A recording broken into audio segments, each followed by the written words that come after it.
고린도전서 9장 13절에서 18절입니다. 13절과 14절을 보면 성전의 일을 하는 자들은 성전에서 나눈 것을 먹고 제단을 모시는 사람들은 제단과 함께 나누는 것을 알지 못하느냐. 이와 같이 주께서도 복음 전하는 자들이 복음으로 말미암아 살리라 이렇게 배우셨다고 말합니다.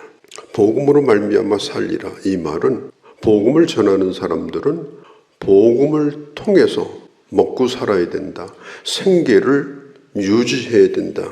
그런 뜻입니다.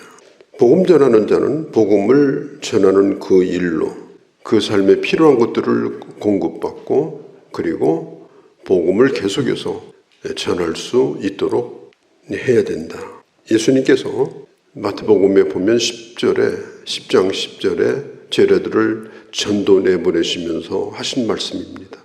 내가 갈 때 신발도 2켤레, 옷도 2벌 가지고 다니지 말라. 네가 있는 곳에서 복음을 전하게 되면 반드시 일꾼이 자기 먹을 것을 공급받게 될 것이다. 이게 무슨 얘기일까요? 전도자가 산더미처럼 뭔가를 쌓아놓고 그걸 파먹으면서 사는 것이 아니고 빈손일지라도 어디를 가든지 누구를 만나든지 복음을 전하면 거기로부터 먹을 것을 얻게 될 것이다. 그런 믿음을 가지고 전도에 최선을 다해라. 그렇게 주님께서 가르쳐 주셨습니다. 오늘 사도 바울은 고린도전서 9장에서 자유와 권리 그리고 그 자유를 내려놓고 자기 권리를 포기하는 그런 문제를 말하고 있습니다. 자기는 고린도 교회에 들어가서 목회를 할 때 고린도 교회는 전부 초신자들입니다. 아무것도 모릅니다. 그래서 바울이 일을 하면서 복음을 전했습니다. 왜 그렇게 했느냐? 만일 내가 배고프다, 내가 뭐 필요하다, 뭐 그럴 수 있잖아요. 그러면 믿음이 약한 사람들이, 초신자들이 저것도 먹자고 하는 일이구나. 그렇게 오해를 할 거라는 겁니다. 그냥 주고받는 일이구나. 그렇게 오해할 거라는 겁니다. 그래서 바울은 자기 권리를 내려놓고 자비량하면서 고린도에서 목회를 했습니다. 그러나 그것은 당연한 일은 아니다. 만일 바울이 이걸 객관화시켜서 복음 전하는 사람은 다 나처럼 해라. 그렇게 한다면은 다른 사람들도 다 그렇게 해야 되잖아요. 그러면 아마 복음 전하는 사람들이 다 굶주려가지고 주님이 다 알아서 먹여주시겠지. 내가 안 먹여도. 그런다면 아마 어디 가선가 굶어서 쓰러져 있을 겁니다. 그러니까 바울은 자기가 자비량하면서 전도한 것은 자기의 상황이 그래서 그런 거고 또 복음에 방해가 되지 않기 위해서 그렇게 한 거지 이것은 일반적인 것이 아니다. 구약시대의 제사장들이 성전에서 나온 재물을 가지고 살았습니다. 또 예수님께서도 복음 전하는 자는 반드시 어디 가든지 너를 돕는 자가 있을 거라고 했습니다. 제가 우리 교회 개척하기 전에 다른 데서 오라고 하는 데가 있었어요. 그래서 몇 군데를 놓고 하나님 앞에 기도하는데 한 군데는 아주 시골은 아니고 시골보다는 좀 나은 곳인데 여러 가지 제시를 했어요. 여러 가지 제시를. 사택도 공급하겠다. 참 좋은 일이죠. 교회를 개척하고자 할 때 몇 사람이 초청을 해서 이렇게 하겠다. 꼭 와달라. 이제 그런 요청을 하는 것은 귀한 일이죠. 부득불 가지를 못했습니다만은 어떻든지 간에 이 바울은 지금 고린도에 와 있는데 그런 사람들이 없었어요. 고린도에는. 전부 초신자고 또 약한 사람들이 많았습니다. 그래서 바울이 조금만 잘못하면은 무슨 오해를 하느냐. 저분이 배고픈가? 저분이 뭐가 필요한가? 그래서 목회자를 보면서 괜히 부담을 느끼고 이렇게 할 수가 있기 때문에 바울은 아예 고린도 교인들이 복음에만 집중할 수 있도록 바울에게 신경 쓰지 않고 그렇게 하기 위해서 그는 자비량하였다. 그러나 권리가 없는 건 아니다. 그러나 내가 받을 권리가 없는 건 아니다. 그걸 바울이 지금 강조하고 있습니다. 히브리서 13장 17절에도 보면 복음을 받는 자는 복음을 전하는 자와 좋은 것을 함께 나누라. 또 그로 기쁨으로 복음을 전하게 하는 것이 너에게 유익할 것이다. 이런 말씀이 나와요. 히브리서 13장은 그렇게 말합니다. 그러함에도 불구하고 바울이 자기 권리를 쓰지 않고 참으면서 목회를 했던 것은 복음의 장애가 되지 않기 위해서다. 그렇게 분명히 밝히고 있습니다. 15절에 보면 저분이 배고파서 이런 얘기를 하는가? 그렇게 오해를 한다면 15절에 내가 차라리 죽을지언정 그 다음에 누구든지 요 사이는 이게 말이 끊어져 버렸어요. 원문에는 이게 문장이 그냥 공백이 생겨버렸습니다. 그러니까 바울이 뭔 얘기를 하고 싶은 거예요. 죽을지언정. 그런데 그 다음 얘기는 그냥 꿀꺽 삼켜버리고 이게 문장이 완성이 안 된 채 그냥 끊어져 버렸습니다. 아마 감정이 상당히 복받쳤으리라고 생각을 합니다. 뭔가 마음에 좀 고통스러운 마음이 있었던 것 같아요. 아마도 바울은 이 글을 쓰다가 감정이 격해집니다. 자비령하느라고 힘들었습니다. 그냥 천막 일하는 데 가서 일하고 또 고단한 몸을 이끌고 또 복음을 전하고 하루하루 견딜 수 없이 힘들게 고린도에서 목회를 했어요. 그런데 그렇게 사역하는 것을 보면서 이 바울을 존경하기보다는 이렇게 얘기를 합니다. 저 옆에 있는 교회 목회자는 색깔도 좋고 부유하고 어디 괜찮은 데 살고 그러는데 왜 우리 교회는 이렇게 목사님이 궁색한가? 능력이 없어서 그런가? 그렇게 오해를 하는 교인들이 있었어요. 근데 바울이 이런 얘기를 들으면서 굉장히 마음이 아팠습니다. 진짜 사도가 아니기 때문에 뭘 달라쓰리도 못하고 저렇게 낮에 나가서 일하고 그리고 능력도 부족하고 사도가 아니니까 저렇게 공색하게 산다고. 바울이 너무너무 가슴이 아파가지고 내가 죽을지언정 이 말이 뭐겠어요. 목회자에 대해서 함부로 얘기를 하는 것에 대해서 이 사도 바울은 굉장히 그 마음이 많이 상했습니다. 거기다가 오해까지 합니다. 없는 얘기까지 지어냅니다. 교회에는 꼭 그런 사람들이 있어요. 뭘 하겠다고 그러면 목사님 욕심이 과하시네요. 좀 줄이세요. 언제부터 그렇게 색깔 내고 다녔습니까? 교회가 이 모양인데. 그러면서 압력을 넣고 그런 여론을 만들고 그런 사람들이 있어요. 교회 안에는. 그럴 때에 이 목회자가 상당히 마음의 상처를 받습니다. 그리고 심지어 누가 목회자한테 잘 해주는 것도 못 봐요.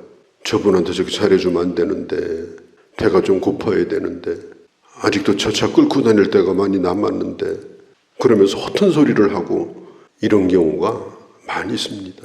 그럴 때에 대단히 마음이 아픕니다. 사도 바울도 오늘 똑같은 얘기예요. 내가 배고파서 목회하는 것도 아니고 내가 먹자고 하는 일도 아닌데 내가 수고하고 노력해서 지금 자비량하고 있는데 아무것도 하지도 않는 사람이 뒤에서 그런 얘기를 할 때 바울이 말은 하지 않았습니다마는 내가 죽을지언정 당신들에게는 내가 도움을 받지 않겠다. 지금 바울이 아마도 그런 얘기를 하고 싶었을 것입니다. 또 한편으로 이런 생각도 해보게 돼요. 약한 자를 상처 줄 일도 없고요. 또 내가 가진 것 때문에 그런 사람들이 힘들어하게 하는 것도 사실은 그렇게 필요치 않습니다. 우리가 이런 면에서는 목회자와 교인들 사이도 그렇고 교인과 교인 사이도 마찬가지입니다. 어떻든지 간에 내 권리를 내려놓고 내가 그리스도의 종으로 나는 산다. 7장에서 얘기를 했죠. 있는 자는 없는 자처럼 살라. 기쁜 자는 기쁘지 아니한 자처럼 살라. 교회 안에는 여러 가지 형편에 있는 사람들이 있으니까 서로 덕을 세우고 서로 존중해주고 서로 배려해주는 그런 정신이 필요하다 하는 겁니다. 요한복음 10장에 보면 예수님 이런 말씀을 했어요. 내 것을 누가 빼앗아가는 것이 아니라 나는 스스로 버렸다. 스스로 버릴 수 있는 것, 스스로 내려놓을 수 있는 것, 스스로 종이 되는 것, 그게 참 자유입니다. 주일 하는 사람도 뭘 대접받을까 이러면 그때부터는 노비 생활을 하는 거예요. 하나님의 종이 아니에요. 정말 기쁨으로 목회하고 감사함으로 목회하고 있어도 그만 없어도 그만이고 그러면 자유자로 목회하는 겁니다. 그런 얘기가 있습니다. 한 사람에게 매여 사는 것이 가장 큰 자유다. 이렇게 생각하는 사람만 결혼해라 그랬어요. 결혼이라는 건 한 사람에게 매여 사는 거잖아요. 평생토록. 나갔다가도 들어와야 되고 또 모든 일을 그 중심으로 살아야 되고 그게 번거로우면 결혼하지 말라. 매여 산다는 것이 진정한 자유다. 그런 확신이 들거들랑 결혼해라. 한 남자에게 매이고 한 여자에게 매이고 불편하지만 사랑으로 매이기 때문에 이것이 참 자유라고 하는 확신이 들어야 결혼해라. 그런 얘기가 있습니다. 행복이라고 하는 것은 주의 일을 하는 것도 그렇고 신앙생활 하는 것도 그렇고 가정생활 하는 것도 그렇습니다. 내가 스스로 정됨으로 그것이 자유라고 하는 것을 확신하고 또 누릴 수 있는 것, 그것이 바로 행복한 것이다. 16절에 바울은 이런 얘기를 해요. 내가 어떤 때는 복음을 내가 부득불 전할 때도 있었다. 부득불 전했다면 그것은 빚을 갚는 일이다. 화는 면하는 것이다. 그 다음에 뭐라고 얘기하느냐. 17절에 보면 부득불 하지 않고 내가 즐거움으로 한다면, 내 자의로 한다면 화를 면하는 게 아니고 빚 갚는 게 아니고 그때는 상을 얻게 될 것이다. 자의로 아니한다 할지라도 억지로라도 해야 된다. 나는 사명을 받았다. 17절에.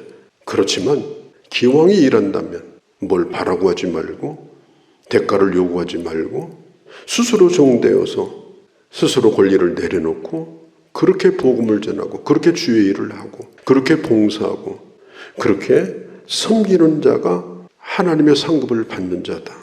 그리고 자기가 자기에게 스스로 상을 주는 거예요. 이 세상에서 상을 다 받아버리면 내가 나를 칭찬할 것도 없어요. 드러난 것보다 드러나지 않은 게 많고 누린 것보다 포기한 것이 많아야 내가 하나님의 일을 하면서도 참 내가 잘했다. 그러면서 내 스스로가 만족할 수 있는 거예요.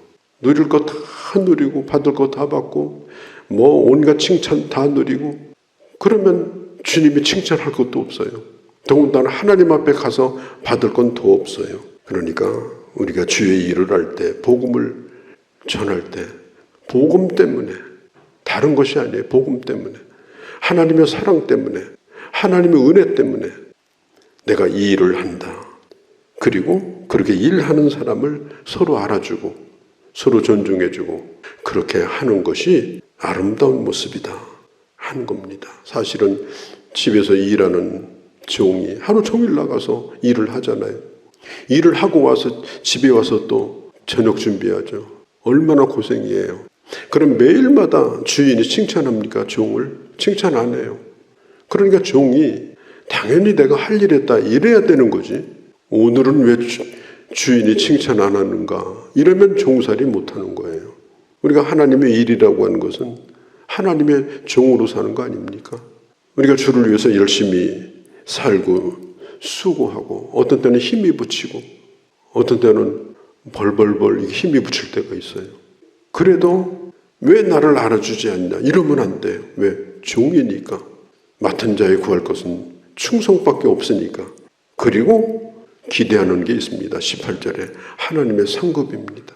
하나님은 아시고 하나님은 반드시 내게 상을 베푸신다. 그럴 때 내가 스스로가 만족하고 내가 스스로가 행복하게 하나님의 일을 할 수가 있는 것입니다. 걸어가신 우리 아버지, 사도 바울은 자비량하며 전도했지만 그렇게 풍족하지 않았습니다. 불편한 것도 많았습니다. 그런데 어떤 사람은 능력이 부족해서 실력이 부족해서 저렇게 산다고 하면서 물 한 그릇도 주지 않는 그런 사람들도 있었습니다. 바울은 죽을지언정 그런 사람들에게 동정을 받고 살고 싶은 마음이 없는 그런 마음의 고통이 있었습니다.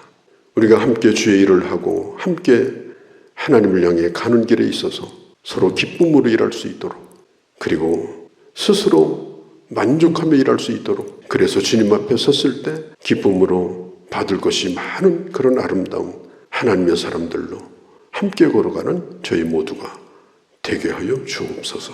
우리 주 예수님의 이름으로 기도하옵나이다. 아멘.